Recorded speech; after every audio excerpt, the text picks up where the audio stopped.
Hello, Andrew Plank. How are Hello, you? Jane Johnston, and hello, everyone. Welcome to the Victoria Real Estate Show. Yeah, I'm Jane Johnston with the Bar Hill Group at Remax Camosun, and I'm Andrew Plank with Royal LePage. And I just want everyone to know, if you were listening to the intro music, that you couldn't see us, but Jane and I were both bopping out to it. So, good morning, everybody. It is February 6th, and we're here with the Victoria Real Estate Show. Andrew Plank and I host every Monday morning, so welcome. We're going to be doing a monthly market update, and then we're just going to talk about the first-time home buyers and also the BC Real Estate Association projections for this coming year. Let's do that. Let's do it. Jump Come in. on. All righty. So we get, we're going to do this last week's stats, but we also have the full month stats, don't we? I have just full month because I thought let's compare month to month. Okay. So Jane's got up here, okay, go ahead. Oh, I see what you're doing. I think I see what you're doing. This is different. Okay. I like to be different. Okay, yeah. January 9th, we had 53 new listings compared to the first week of February. We've had 6. I mean, 9 days instead of 6 days, but I guess significant. Still, yeah. Pending, we're at 6 for the first week of first 9 days of January, and pending, we're at 2 for February. So things have slowed down. Mm-hmm. Yeah. Now, so what we've got here is 2 stats, and what we normally do is this current week stats with the week prior stats. But what Jane has done here is this current week's stats, and then this is January 9th you've put there, but it's the week of the 9th before, so back to January 2nd probably. Yeah. She's nodding her head. So what we've done here is trying to compare the first week of, relatively speaking, the first week of February with the first week of January to see what the difference is. Okay. So what we're seeing here is way more new listings came on in the first week January versus the first week Feb. Few listings either way for pendings. Quite a few price decreases in January 9th versus February. You know what? What? That's wrong. What are we seeing? I just looked at it. Okay, new listings is 205. I don't know how that happened. Pending is 98 for this past week. Sorry, everybody. Okay. Price decreases is 60, which is high. Price increases is 4 for the past week, and sold 110. I was thinking that seemed very low. It must have been. Listen to what Jane says and not what she shows on the screen. Sorry, everybody. Okay, I do this every Monday morning, so it's an interesting new addition. We just need to work out the bug there, and maybe we'll include this in future shows. Okay. So a lot more new listings. Okay, so let's look at it. This one. Oh, this is the same thing. This is correct. Yeah. Okay. So I'll just go over it. So we had in January 26 net unconditional sales by January 9th. And in February, we've had 57. So we're up, doubled almost. And net unconditional sales in January of 2022 was 474. February 2022, we're at 718 already. Wow. Mm-hmm. That was last year. Sorry, 57. So we're going to be down overall. We're down. New listings for January, the first week was 190, and new listings for February is 161. This is compared to 932 last year. 932 for the full month of February. Yeah. Okay. Active listings are very similar, aren't they? Well, sorry. Active listings, we've gone up just a little bit in active listings from January 2023 to February 2023, we're up by over 100 listings. We're now at 1,747 active listings. Whereas in February of 2022, a year ago, we only had 849. We were still like very, very small. Yeah. And keep in mind, we have like over 1,400 realtors in the Greater Victoria area. That is, about one listing for every 2 realtors. to list or to sell. It's not a lot of activity there, not a lot of inventory. So it's actually good to see more inventory, and we've said this over and over again. Yeah, and last year the market peaked in March in terms of price, February, March. So we can see now why, because the list to sale ratio was 718 to 849, and now we're at 57 to 1747 so far. So we're the list to sale ratio is quite low. Now, before we go on, Jane, let's just talk about like what are we seeing in the marketplace? Like, for example, I'm out showing properties, and suddenly, it used to be when I was showing properties, if I was showing 5, 4 were under contract. This time I showed, 5 or 6, and 2 were under contract. But still showing that things are moving forward, that things are selling. It's not like everything is available. And certainly I'm hearing about some cases of multiple offers happening again. A lot of our social media folks a lot of folks that I'm networked with on social media are also talking about a big uptick in activity. And yet the stats aren't really showing that yet. So what I'm finding is if realtors are pricing homes well, there are still multiple offers happening. But I'm finding that buyers are tending to want to wait, which is exactly when you want to buy, when everybody else is waiting.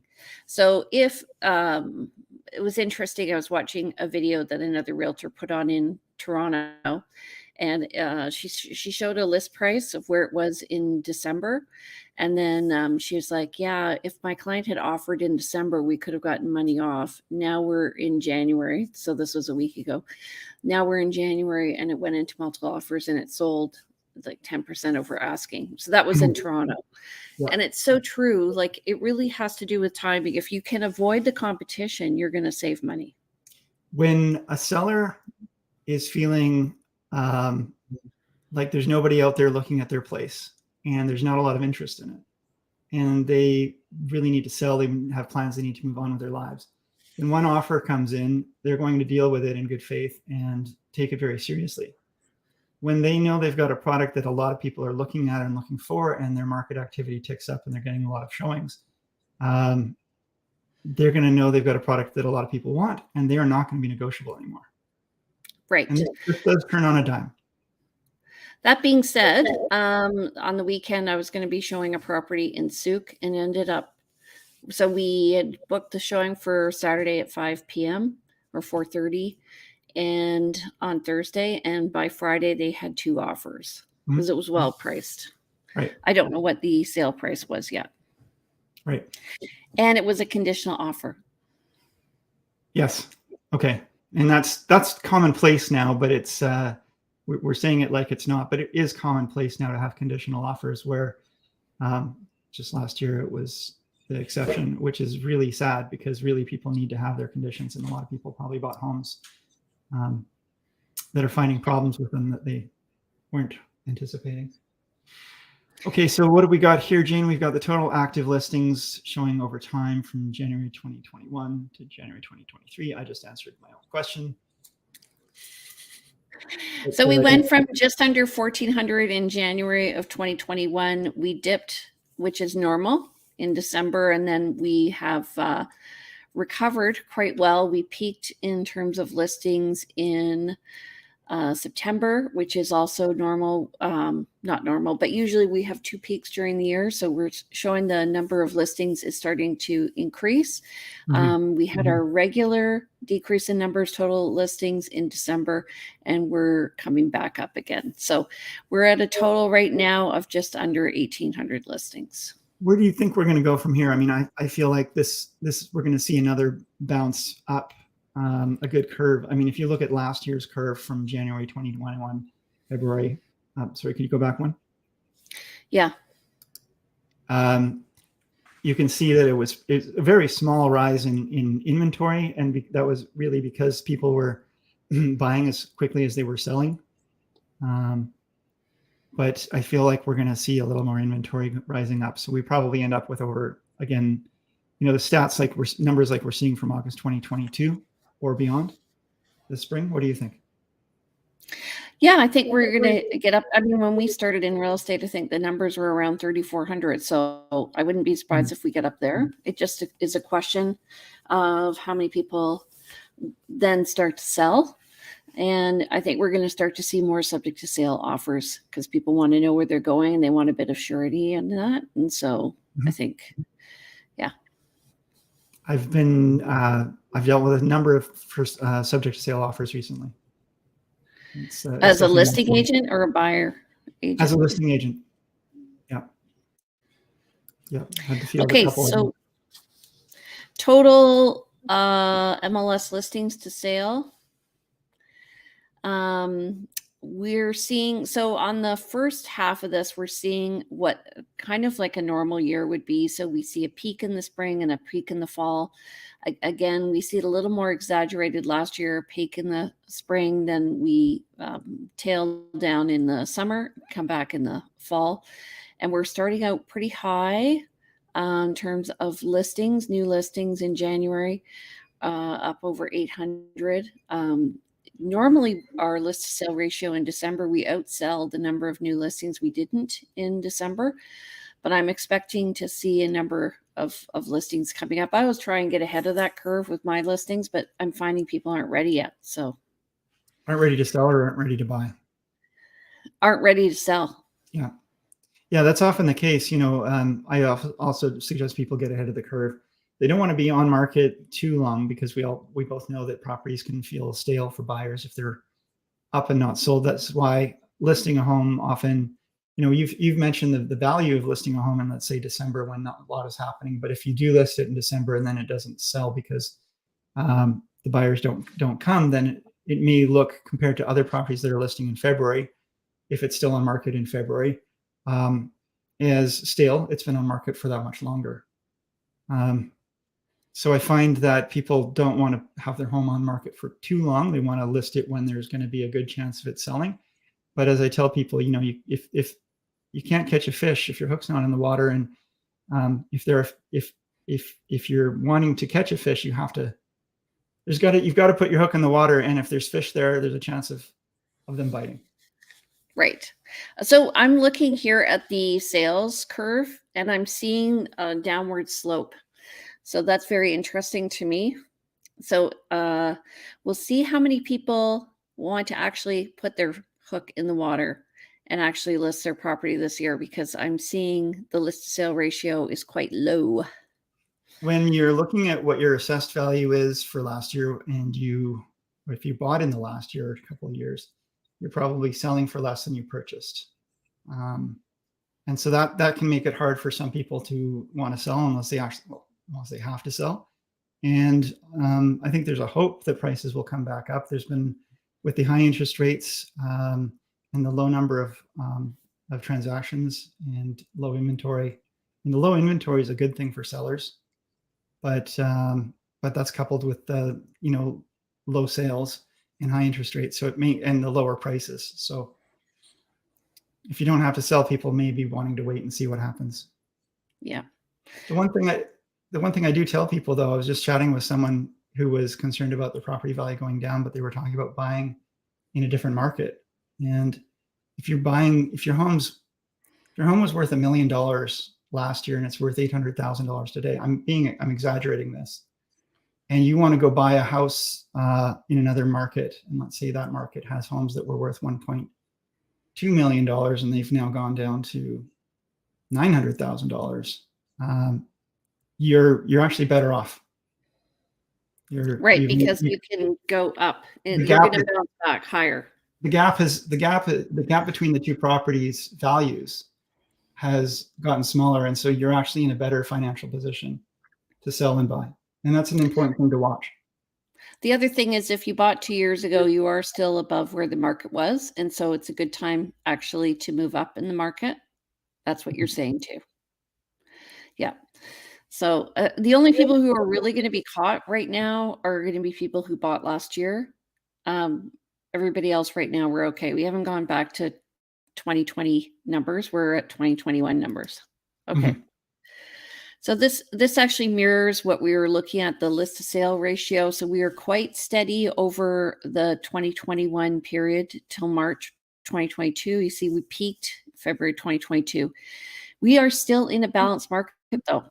So it's characterized by a 20% list to sale ratio. So that is what the board considers to be a balanced market. So if we're looking at an absorption rate of 5 months. So yeah, so properties are selling. They're not selling as quickly as they did before, but that was because it was a seller's market before, and we have inverted that, but really inverted it to go not quite to buyer's market. It's definitely still in the balanced domain. And if it was a true buyer's market, we would see inventory of 8-10 months. You list your home and it will just sit and sit and sit, and there's no expectation of a buyer coming to the table for any reasonable time. And it's not just about price at that point. It's just about the fact that there's not a lot of buyers or buyer desire. Right.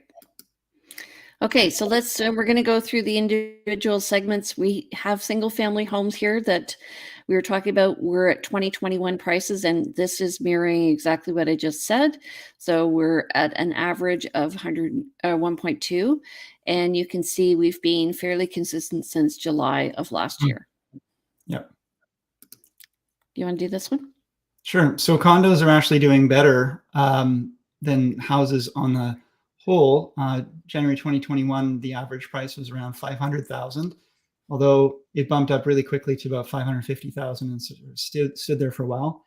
Then the ramp up in late 2021 through 2022, the peak in January, February, March, and then a slow downgrade, and it looks like maybe the average now is around 600. So definitely higher than 2021, but still lower than the peak.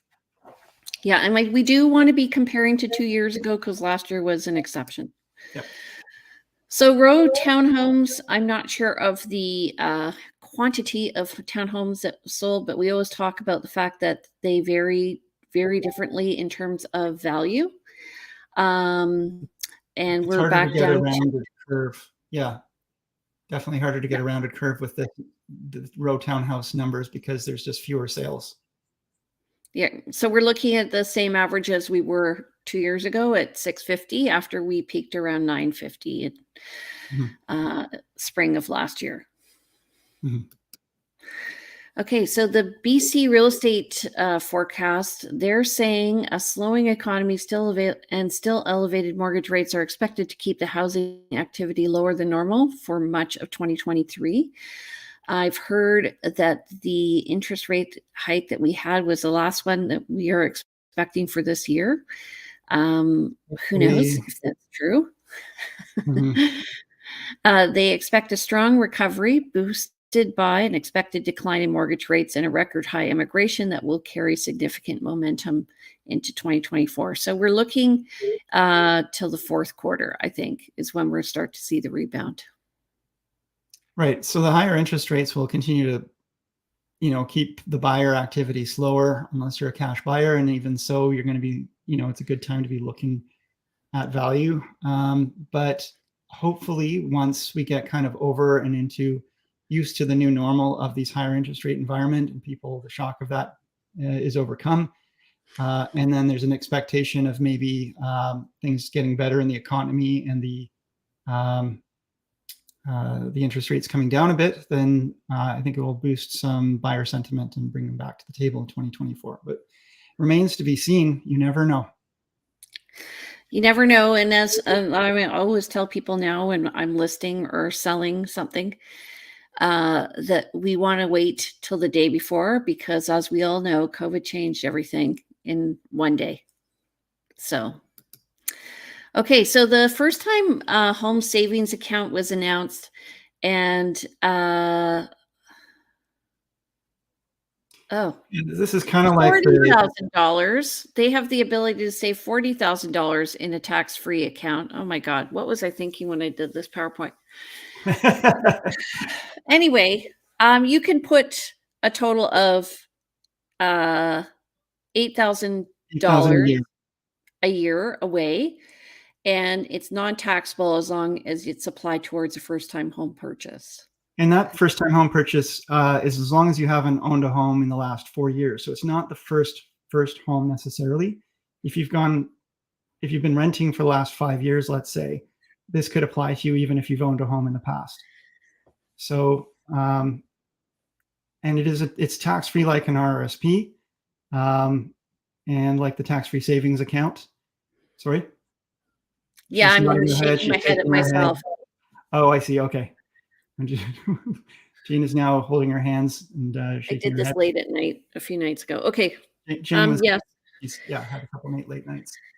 So I've talked to a few financial advisors about this. I mean, they like it because now there's like another place to shelter money, but they think that it'll probably be parents who are putting this money in. What I'm finding is that often when people purchase homes, it's not a 5-year plan to purchase a home. It's more like an immediate thing. So I mean, I could sort of see parents putting money away for 5 years. I don't know how many people can afford $40,000.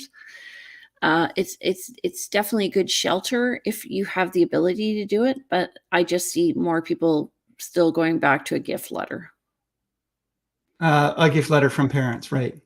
Yeah. But so, I mean, I was reading through this, just was announced last year in the 2022 budget, I guess, and it's still new and we don't really know exactly how it's all gonna, I mean, we'll know how it's going to apply, but I think you do have to talk to your financial advisor as to what's in your best interest.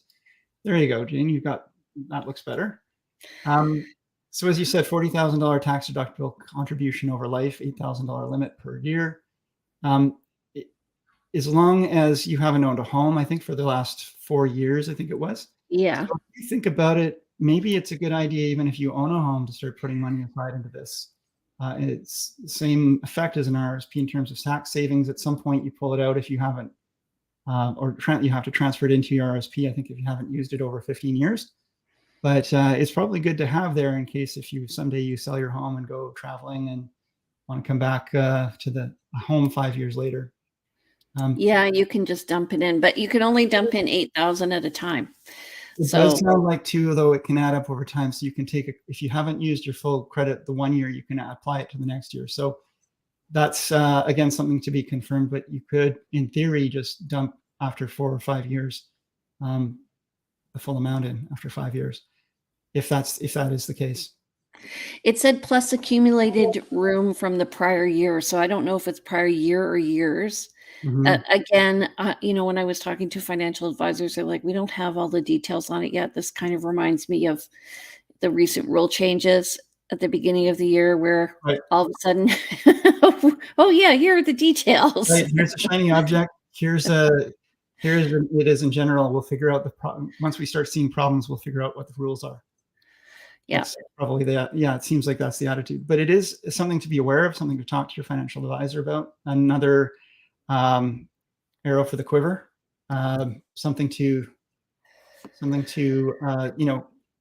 if you're a young person looking to save up for a home, look into it. If you're on an existing home, maybe there's some use to using it as well. I know I've spent some years owning a home and some years not, as a renter, and going back to owning a home again. You can reuse your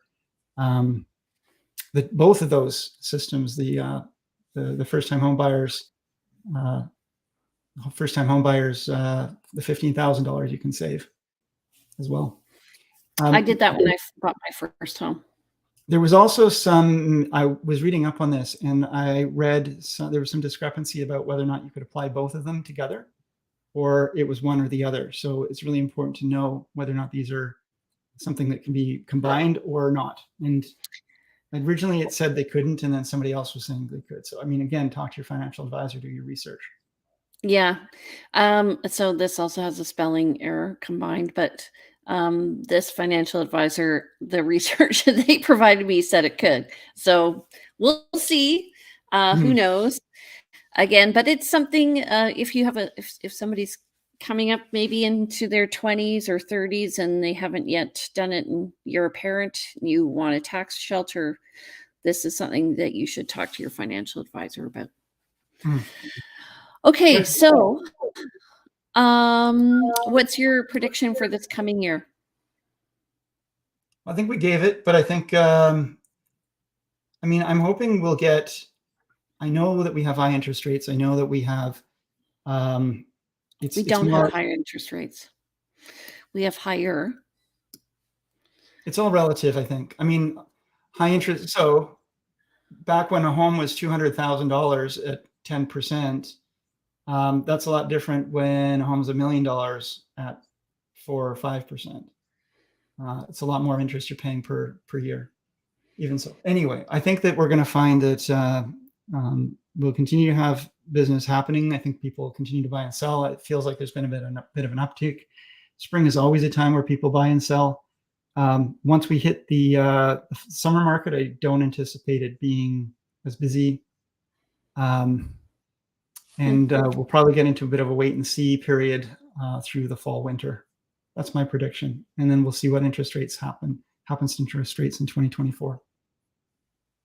I think my prediction is as long as they keep the interest rates the same, there'll be a growing confidence in buyers. Probably a lot of people, I talked to Jen Lowe, who's a mortgage broker, and she said that they're offering fixed term rates of 4.99. So their expectation is when they do that, I'm thinking they're expecting the interest rates to come down. So that's 3 years if you want to buy a fixed rate. And I would be interested to know what the terms and conditions around that are. But I think that as long as they keep the interest rates the same, people will grow in confidence, and I think we'll have a little bit of pent-up demand. And I'm thinking that we'll start to see people, if you're smart, I think you would start buying now before everybody else starts buying. But that's just me. I'm like, okay, what's no one else doing? Let's do that. Right. Usually when others are zagging. And anyway, side story, but I had a favorite book as a kid about a little fish called Artie the Smarty, and he would, when all the fish were going one way, he would go the other, and it was a really fun little story. Anyway, yeah. So I'm the same way because it was formative for me. If people are zigging, let's zag. So yeah, and so anyway, I think also. Sorry, to your point though, Jane, about earlier, it's if people are in a position to buy, they should buy, because over time, property values go up, and there's not always an opportunity to buy. And that's the thing I found over time is government legislations change, lending practices change, the financial environment, and just everything is always in a flux. So if you are in a position of being able to buy and lock in a home and uncomfortably keep it, even, I mean, you don't want to be completely on the edge of possibility, but if you can, it's never comfortable buying your first home. There's always a risk. You're always going to be paying more than rent at the beginning. But if you can get in and hold it, you're going to be way better off even today. Even if property values go down by another, let's say 10%, you're going to be better today to have bought it and held it. Because if property values go down by 10%, but you're not able to get a mortgage at that time, you're going to be in a better position long term. It doesn't make sense to some people, but it is true. Right. And I think also, if you're looking, exactly what you were saying earlier, if you're looking at increasing your loan value over time, and you're wanting to move, let's say move across markets even, and change homes, it's a good time now, because you might be moving into a better home that will bounce back even higher. And when it's funny, like a lot of people are like, we're not going to sell because we're not going to get maximum value for a house. Well, you're not paying maximum value on the other side. Yeah. So it's all relative. And now's a great time to switch up or to move to a more comfortable home. It's not always about switching up, because you might be downsizing, empty nesters, outgrown your home. Your home might be at a point where it needs more upkeep than you want to put into it, and you're looking to go into a condo. It's a great time because you actually can make an offer subject to the sale of your home, and there's a high likelihood it will be accepted, to make those moves. So it's actually a great time to do those lateral or sideways moves from one home to another. right now is a great time for people who overthink because they need time. Like I really feel the people who were overthinking over the past few years were really at a disadvantage, and that's why they brought in the 3-day recession period. As two people who do overthink, Jane and I, I'm speaking for you, Jane, but I would say it's true. It is a hard market for people, and I observed so many people who were successful because they just trusted the process, jumped in with both feet. Maybe took them a bit to get there, but they didn't overanalyze. They just went for it, and they found themselves in a home. And for the most part, I think on the overall and balance of it, most people did pretty well. At the very end of the process, not so much, but there is that paralysis by analysis, and it was really, really affecting people. Now you have the time to do that, to do the thinking, to get out the spreadsheets, to look at all the different numbers. It doesn't mean that you can do that forever. You still have to eventually, Yeah. I have buyers right now who are looking for a very specific, if anybody's listing one, they want a top floor condo, they want a corner unit. There's 2 available in their price range, and they're hesitating. And I'm like, please don't sell, please don't sell.